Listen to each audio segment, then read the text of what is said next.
my friends, and welcome back to EVE Online with me, Mark from Dadex. And today in the background you're going to see my Dominic's running a room in a level 4 mission, but that's not what we're talking about today, because the subject today is of course Fanfest, which took place last weekend in Iceland, in Reykjavik. I wish I could have attended, maybe next year, but I had to make do with listening to quite a lot kind of semi in the background over the weekend, with obviously my ears pricking up when there was something particularly interesting.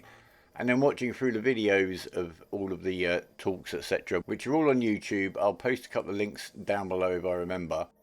And yeah, I even took some notes. So this isn't going to cover everything word for word. You might as well just watch those videos if that's what you want. But this is my kind of summary of the stuff that I found particularly interesting and noteworthy, and where I think it might be taking us. Now, the first thing we're going to talk about is new player retention, which we know is very, very important to the health of the game and to keep this game going for all of us to enjoy. And to that end, further developments are going to take place to the new player experience.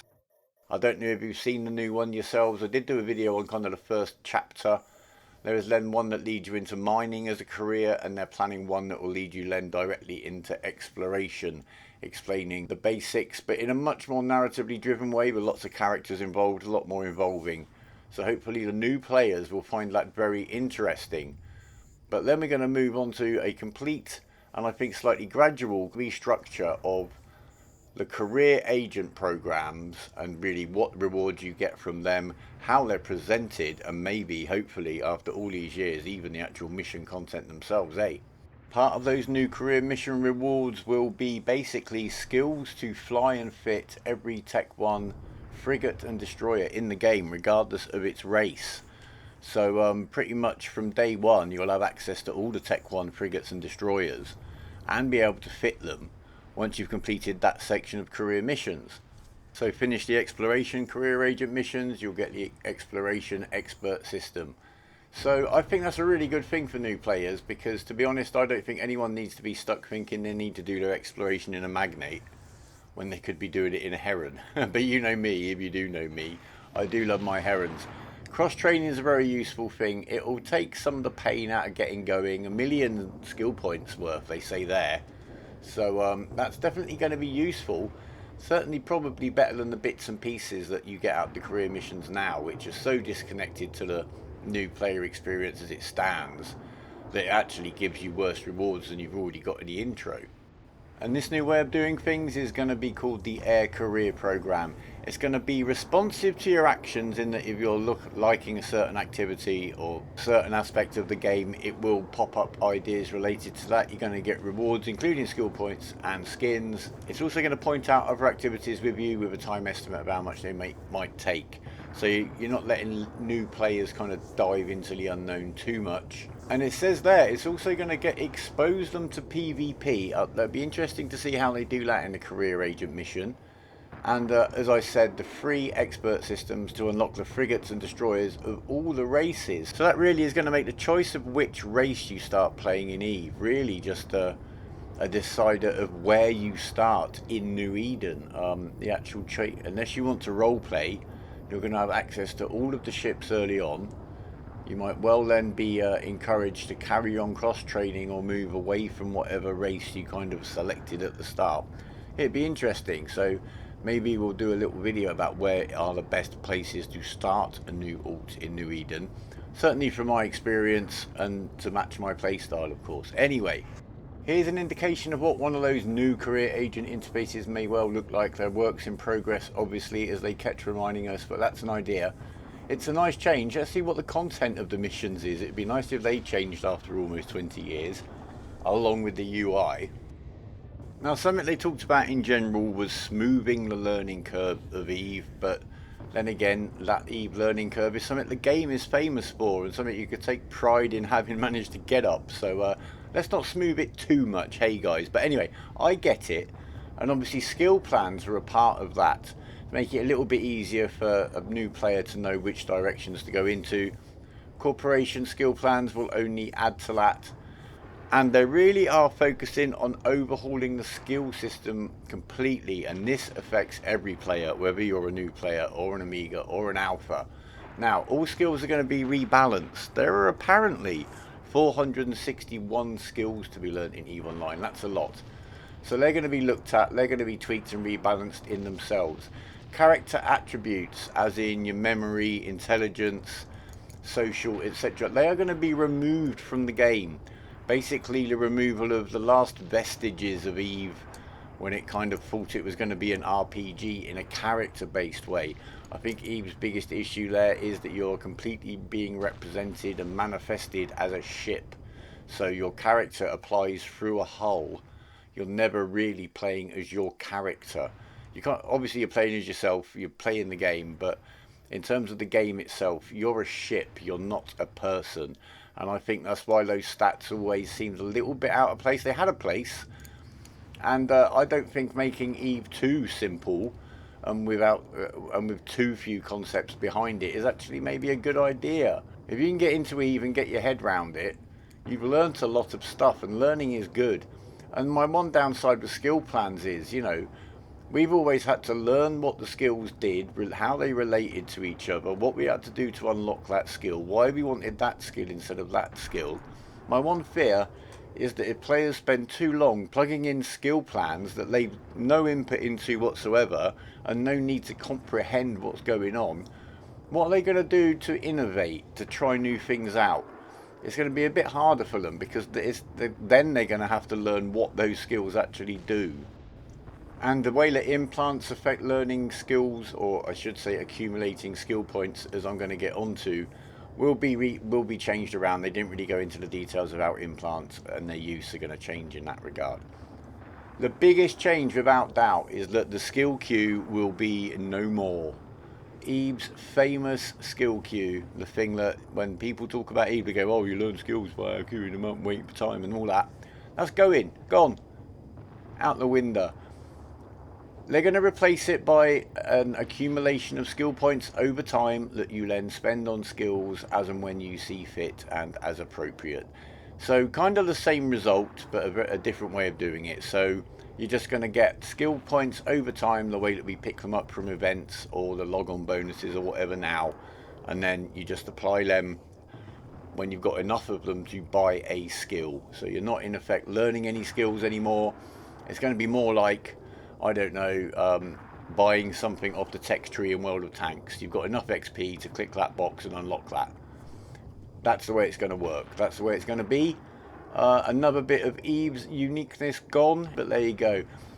One of the things you have to bear in mind with this game is it's spreading now, you know, nearly 20 years old, 2 whole generations of gamers, or maybe more, who look at gaming in different ways. I'll talk about it in another video, or I'll get very sidetracked. But yeah, the fundamentals of Eve are changing to make it more like the other video games. That is basically the plan. I can see the sense in the plan, but it's making Eve less Eve with every bite at the Eve cookie.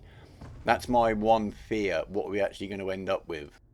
But the main purpose of these changes is to get new players up and running in the game, feeling confident, feeling engaged, keeping them busy and giving them a bit of direction. So that's all good. We need new players, we need them to get into the game and stay in the game. Next, I'm going to do kind of the bits and bobs section of what they talked about and not go into any great detail, to be honest. There's going to be quite a big overhaul to the UI. It'll be much easier to drag stuff around and set it up where you want on your screen. The browser version of Eve for alphas is going to be rolled out very soon, so even little alpha clones can log in from their computer on a browser. That'll be handy, and Spanish localization is in development and discussion with the Spanish community, as well as general updates to graphics in the game. There are also going to be stuff like new undocking animation, so your ship is actually going to leave the hangar and go out into kind of the ship traffic to leave the station. And your ship hangar, this could be cool, will be presented as kind of racking with all your ships on it, so you'll be able to see your ships in your hangar when you're docked up. That might be pretty cool. It's kind of going back to what they attempted to an extent at the old captain's quarters, because they talked about some of the stuff in the hangar being directly interactive, i.e. you know, click here for fittings, etc, etc, but without all that walking around and crashing your computer, because it was so hardware intensive as it was at the time. The captain's quarters was a novel experiment, but a complete disaster as far as I'm concerned. Anyway, that's the past. We're here to talk about the future. Ship customization in the form of stickers, alliance logos, stripes, paint jobs, and also for structures, for player owned structures, will be available. You will need to generate interbus credits, a new currency in game to buy them. But this will be a separate currency that can't be traded. It's not going to have any conversion into any of the other currencies. Its sole use will be to buy these ship cosmetics. You can donate them to your corporation and alliance. Otherwise they're yours. They'll be generated by doing stuff in game. Your corporation may be able to tax financial transactions like your sales of booty and loot or produce.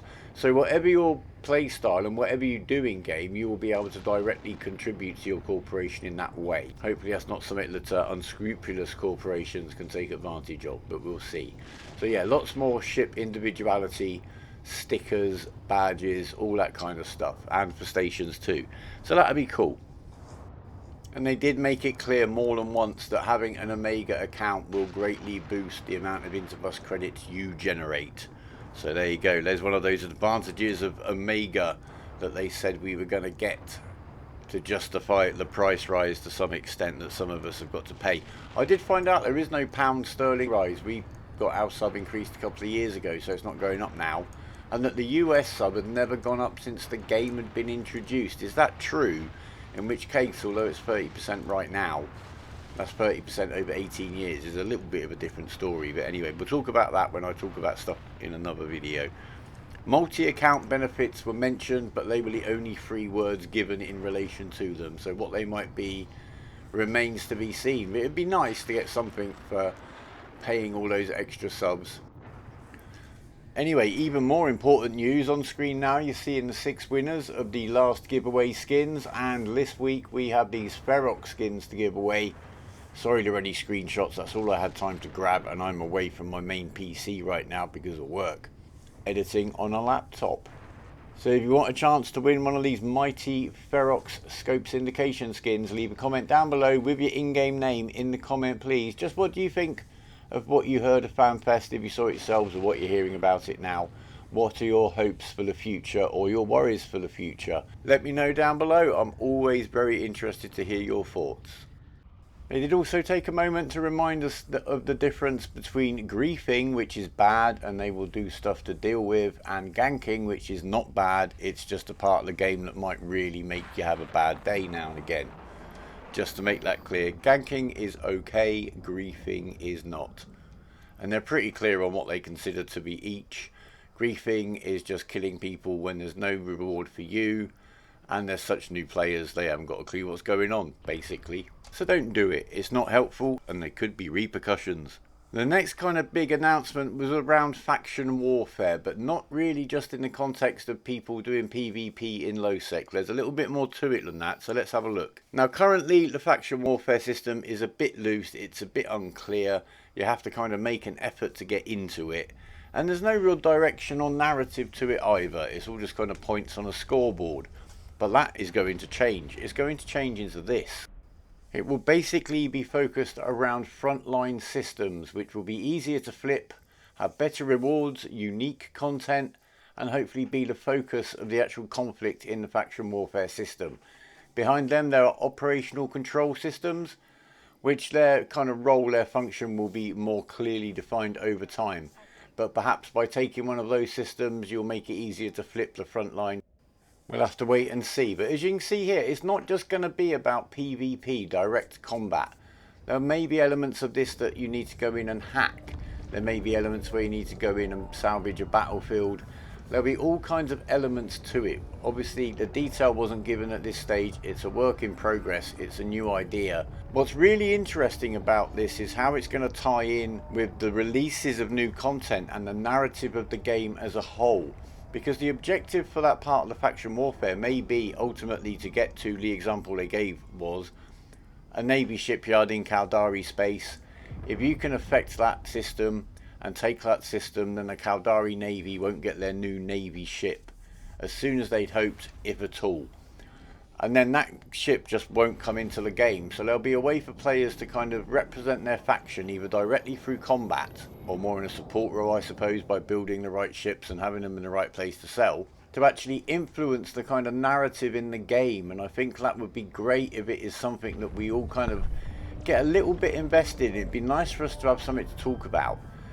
Kind of like the Trig invasion in that it really dominates New Eden as a whole, but maybe not quite such a kick in the you know what that some players found that to be, but something we can all get a little bit invested in, and all of our gameplay, whether we're directly involved in the faction warfare combat or not, will be playing into that. And I think that will be something very, very nice to have in the game if it's something that actually does arouse the interest of enough players for them to engage with it. Structures are also going to get some changes as part of this faction warfare revamp.